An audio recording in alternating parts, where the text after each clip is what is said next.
printing is getting your paper ready. So I already cut my paper to my size. I'm gonna pass one around. You'll feel it. The smooth side and the rough side are very obvious, I think. But I'm gonna pass one around. Actually, I'll pass my extra around. I want you to put one finger on either side and rub back and forth, and you should be able to obviously feel what's what. Let me know if you can't feel it. Is it obvious? Okay. We want to print on the smooth side. It's easier. Okay, we want to print on the smooth side. The first thing we have to do when we're printing is make a damp pack. I know we called what we did with the dry point a damp pack. This is a different kind of damp pack. It's actually a damp pack. We're not gonna soak, but we don't want to soak the water fully, submerge it fully. We're not gonna do that. So the way that we're gonna make a damp pack is, and I'm gonna need to get more trash bags, or if anybody has an extra clean, unused trash bag, bring that in, and I'll bring some in too.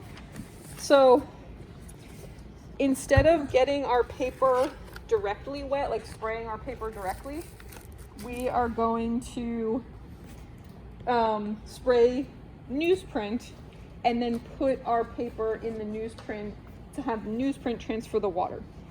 The reason for that is, again, we don't want it to be too wet, and we want it to be an even layer.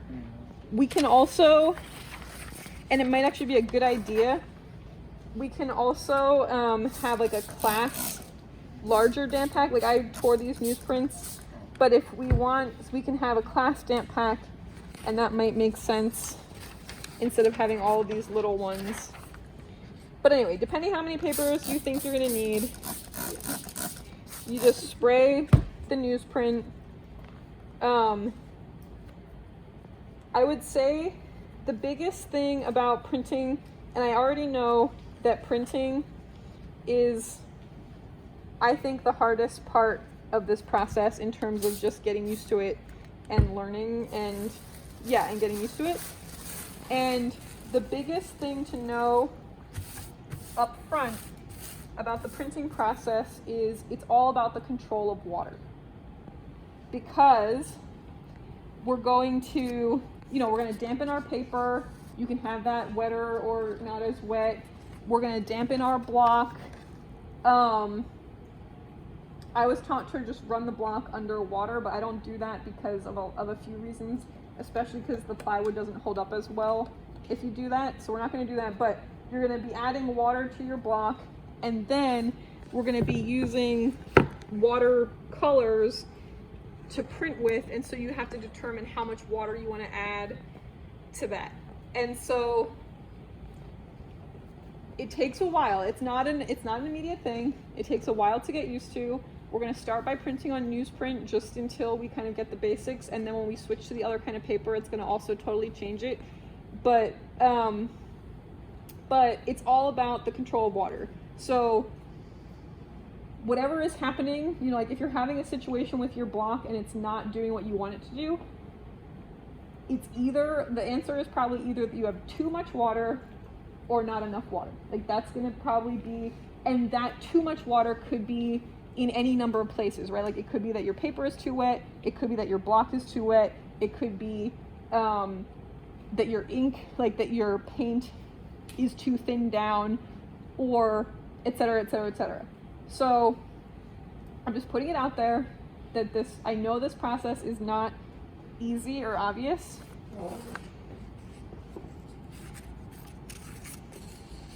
Did I cut my papers the wrong size? I think I cut this paper the wrong size.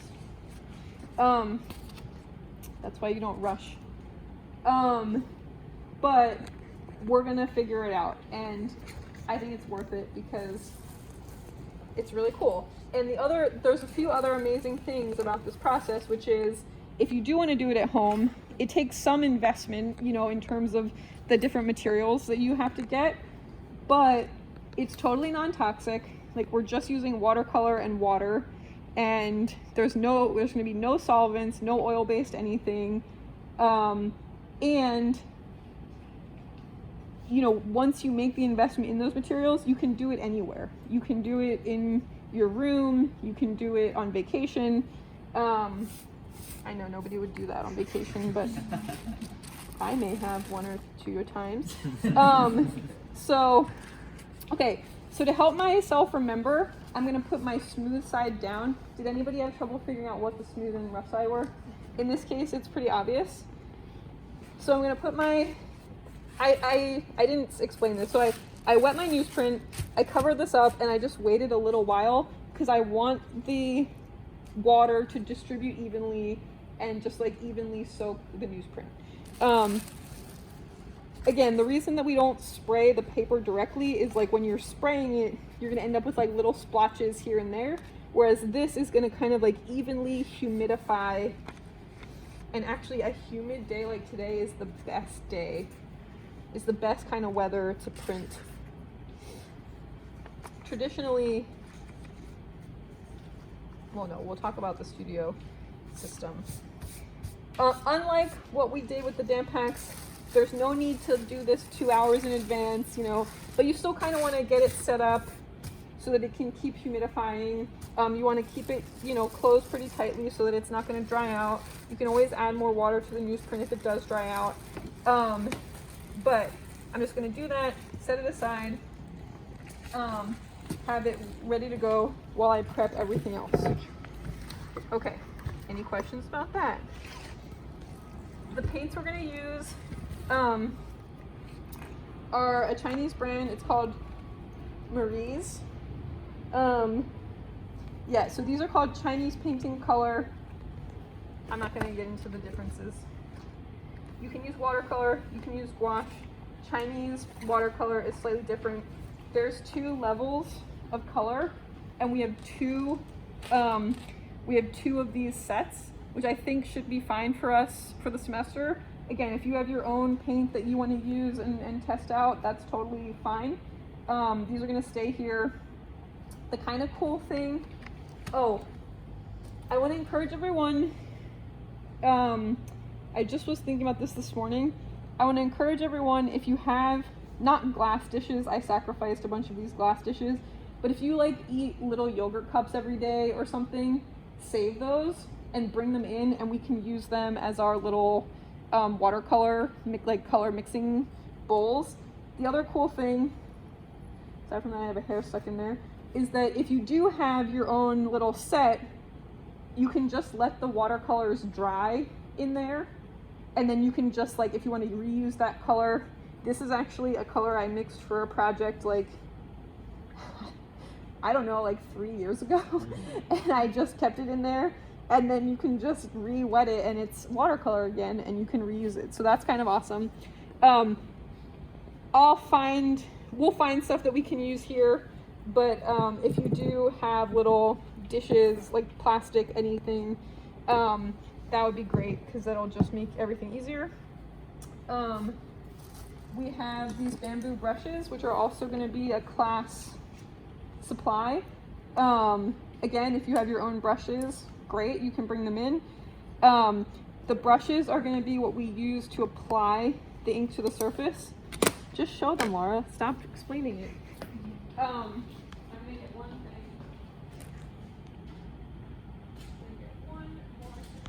Okay. So, here are the tools we need for this printing process.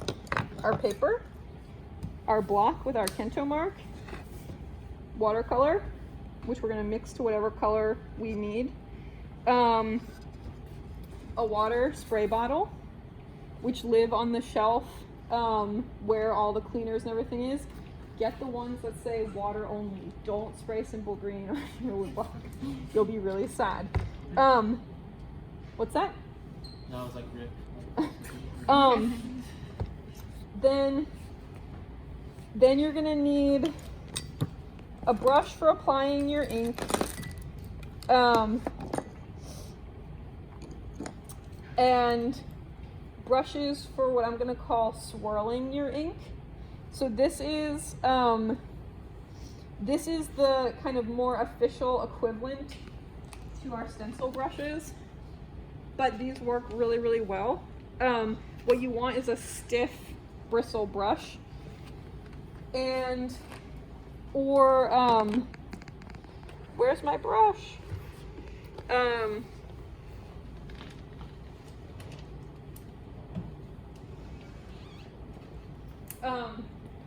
And then this is the more official equivalent of the other brushes that you have in your boxes. And anyway, we can talk about those in a second. So you want to have a brush for adding ink, a brush for distributing ink, a Baron, which I have multiple kinds to show you, but you have these kinds in your kit, which will also work fantastic.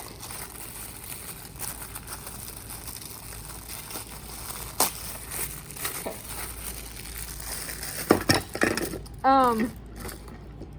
Probably this is the one I would default to, but each one will make a different mark, and so this one you'll see I would play around with both.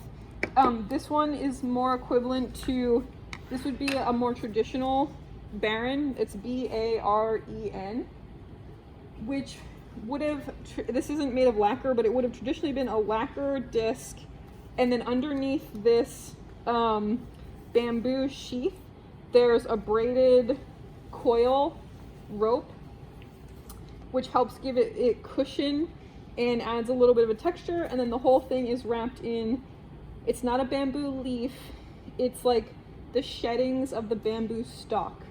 That's also something that it took me like 10 years to know.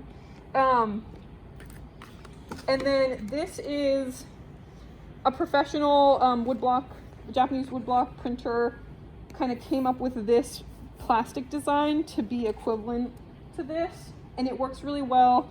And the advantage is that here you have to worry about the bamboo breaking down over time and you have to replace it. It's a little bit of a pain.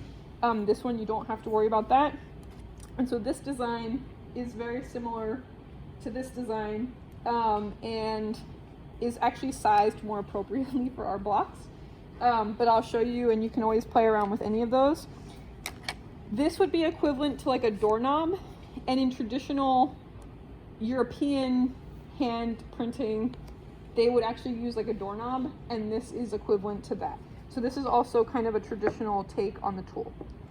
Okay, last thing you need is rice paste, nori, and this is also a class supply. We're gonna put them all in, really clear places. Probably everything will be living in that black metal cabinet in little bins, and then you'll just access them as you need to. Okay, so let's go with a red apple. It's funny because they don't have the English names on them, so you'll just have to guess. I'm gonna go with a brighter red apple. Somewhat obviously, well, I already opened this one. If you've never used these before, if it's a new one, it's gonna have a little, metal cover. You just turn the cap over and puncture it, and it'll start oozing out. So you're gonna mix your watercolor just like any watercolor. I'm gonna put some in my dish. I'm gonna add some water. You can think of your water as like your transparent base, right? Like it's both your transparent base because it'll make it thinned out, but then it's also, so it's changing the color, but then it's also adding more water, right? So if you want like a waterier, like a more pastel color, just remember that you're adding more water, and kind of keep that in mind for yourself. It's gonna make sense when you print, don't worry.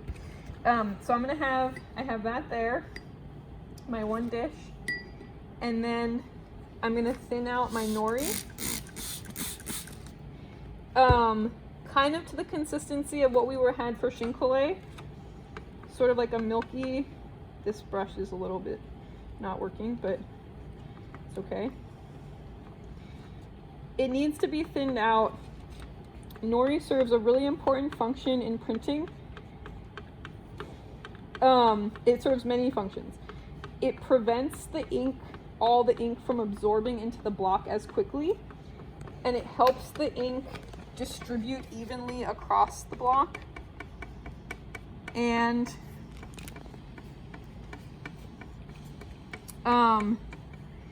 if you use too much or too little, you can create textures. So if you use too much, you can actually get like brush textures.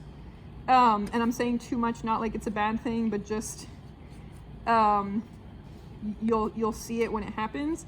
And if you use too little, then you get what's called a sesame seed pattern, which sometimes people really like and sometimes people really hate. In fact, this is a little bit of that sesame seed. You know, it's not a flat, consistent texture. It's a little bit uneven. Okay, so I've just watered down my nori some. How's everyone doing? I know this is a lot. All right, so what I'm gonna do, and I'm gonna dampen my block, and I'm gonna borrow Alyssa's kit. Sorry. Depending, sometimes it's a good idea to dampen your brush. I'm just gonna actually distribute the water around, so I'm kind of dampening the brush. A traditional brush, you need to get the wood to swell so it holds the bristles in place. These are designed differently, so you don't need to soak them. But anyway, so I'm dampening my block. I want the water to kind of absorb a little bit. I'm gonna add ink. I don't need to paint the surface, okay? I'm gonna use my brush to distribute the ink. That's probably way too much, but also the first few times you print, it takes a little while to build it up. And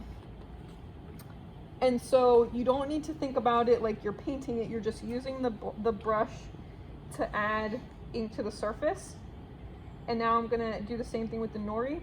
The first time I'm printing, I'm gonna add more nori than I will, and more ink than I will the next times, because again, the first time it just needs to get seasoned. And then I'm just gonna swirl. And as I'm doing this, it's mixing the ink and the nori on the block, and it's distributing it across. Cool, right? So maybe I want it to be a little bit darker. I probably maybe added more water to this than I wanted to. So maybe I'll add a little bit more ink.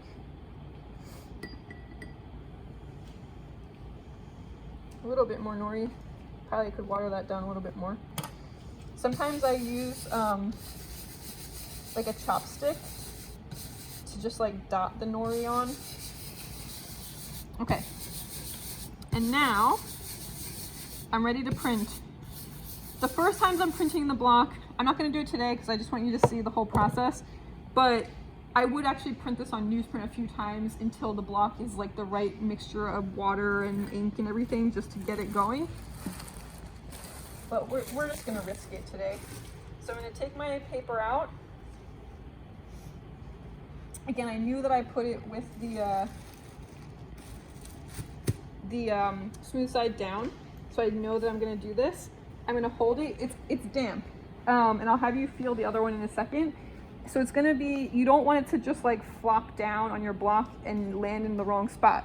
So I'm going to hold it between two fingers and between two fingers on either side, so I have a lot of control over how I'm holding the paper.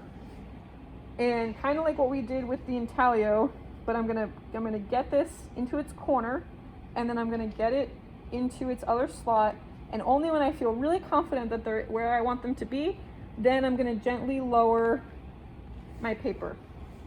Then I'm gonna take my baren, and if I were using a bamboo baren, I would want to get oil all over my bamboo leaf so it won't break, but we don't really need to do that, but I'm gonna do it anyway. And then the first thing I do, and again, these blocks are kind of small, so we don't have to worry about it too much, but the first thing I'm gonna do is just do a quick pass to make sure that if there are any wrinkles, that it's gonna just kind of flatten the block out, or sorry, flatten the paper out and stretch it across where it needs to go. And then, the part I forgot, This is not a traditional step, but it really helps to put a bit of wax paper on the back in between. So that way you can just glide your baren, and I'll use the same one that you're using. You can glide, ooh, wow, it's got a good texture. You can glide your baren across the back of the surface, and you don't have to worry about tearing the paper, because the paper is really sensitive, it's wet, you just don't have to worry about it. So it's good to have a little bit of wax paper, and you can just reuse this. I save my wax paper and use it over and over. And then that's like a serious Gomazuri, which is the sesame seed pattern.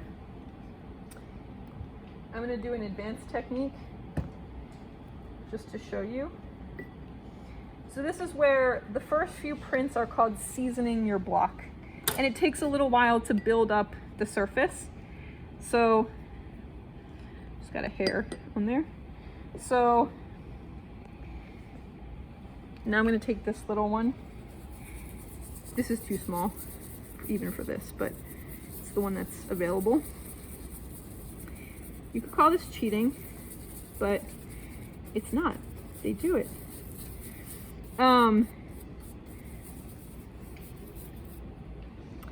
And the reason I put a weight down because I don't want my paper to shift. And you do have to move relatively quickly because if it dries out, then it dries out. And then if I want to do it to the top half, I can do the same thing.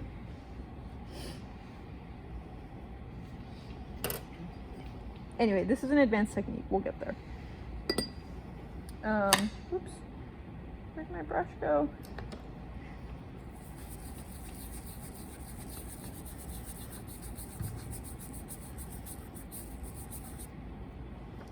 Okay. And I'm going to leave the last half or last quarter untouched. But you can actually see I am getting the wood grain. So that pattern, those lines, that's actually the grain of the wood, which is something you can cultivate and we can talk about. But that's my print. And so you can see I got a little bit of smudging, it's like I did touch my brush a little bit to that edge. Some of that's just water, so I don't think it's actually going to dry that way. But I didn't really need to carve much more than that.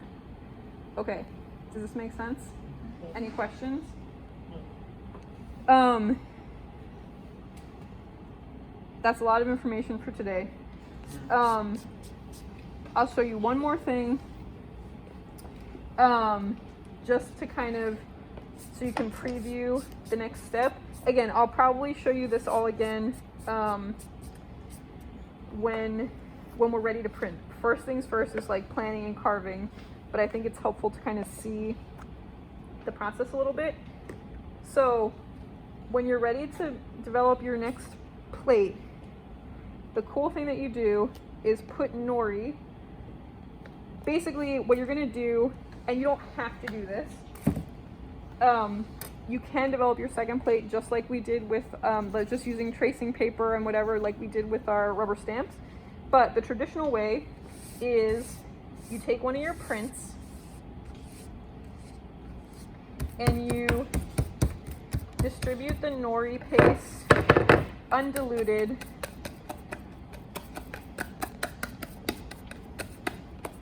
onto your block, and you want to get a nice good coverage. It's so great, you could eat this off your hand. Don't do that, but you could. So I don't care that I'm getting all over my hand. And then you literally take your print and you glue it down to your next quadrant. And you want to actually do this, the print doesn't have, the ink doesn't have to be damp and shouldn't necessarily be damp, but you actually want the print damp when you do this so that it's the same, when the paper gets damp, it stretches. And so you want it at that same kind of stretched level as it was when it was printing. So even if it's after the fact, you will kind of want to put it back in the damp pack and let it dampen again. And then this is where you use this print to cut your next Kento mark. So now, and I shouldn't have put it so close to the edge, so that was a mistake. But this is where you want to cut your kento first. Now you'll see my print is face down, right? It's exactly the same as how it was printed here because I want it to be the same.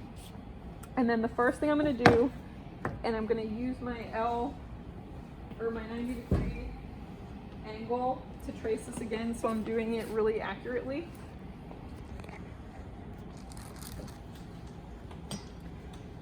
And then I'll carve this kento. Okay, but I'm not going to carve it right now because I know we already did that, and I would just want to kind of explain the process, but I'm going to draw my line, which actually should really be at the very edge of this paper. And I'm drawing through glue, so it's not helping. But first thing I'll do is I'll cut the kento. The cool thing to me about this is, well, the next thing that you do, which I can't really do right now because it's still a little bit wet, is, it's still very wet, but when it dries a little bit, what you do is you actually peel away the top. Oh, you peel away, it was almost going to work for me. You have to wait for it to dry a little bit, and the print should have dried a little bit. But you want to peel away the back layer of the paper so you'll see your image. You get the idea. It was cooperating. But once you do that, and I'll do it for us, I'll have this ready for next week. You'll be able to see your image super clearly. Stop, just stop. And then maybe you have your next layer super planned out and then you can trace it and do whatever, but you can also just say like, actually, when I look at this print, you know, maybe I want the stem to go here, or maybe I want there to be that tabletop, or maybe I want there to be like a worm sticking out, you know, so you can, that's why I'm saying like, it's good to plan some, but because of the way this process works where you're going to print it and then you're going to use that print to develop, or you can use that print to develop the next block, even if the original thing that you carved ended up totally different than what you had planned, you can still react to what you've printed and just kind of work with what you actually have to figure out the color of the next block. Now, if I want this stem, you know, to be like, what I have here is obviously not going to be printed on this block, right? So maybe I do want there to be like another color of like a green. Maybe I want it to be like an apple that's like fading from one color to another. So maybe I will trace, it's so wet, like it's just not gonna, it's not letting me draw on it. But, you know, maybe I will have something that goes like that, or maybe I want to have just like the negative space around here.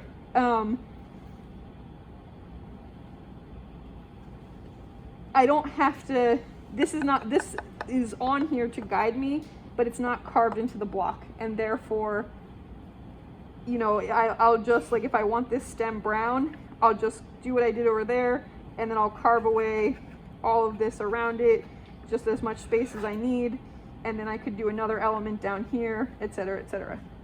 Does that make sense? Okay. Does anybody have any questions? The biggest thing to remember is that you're developing your design. So for Monday, I want you to have your design developed. Create multiple thumbnails. If you want to focus on, again, like a key block or a key shape, you can start there. We'll talk about those on Monday. If you want to start transferring it to your block, you can. But my goal for us is that for Monday, you'll start getting your first block carved and ready. Again, if you want to have it carved in advance, you can, but I really want you to focus on developing your design and thinking your design. The things to remember are, it can be anything, I've decided. It can be anything, it can be abstract, it can be representational. It cannot be something that already exists.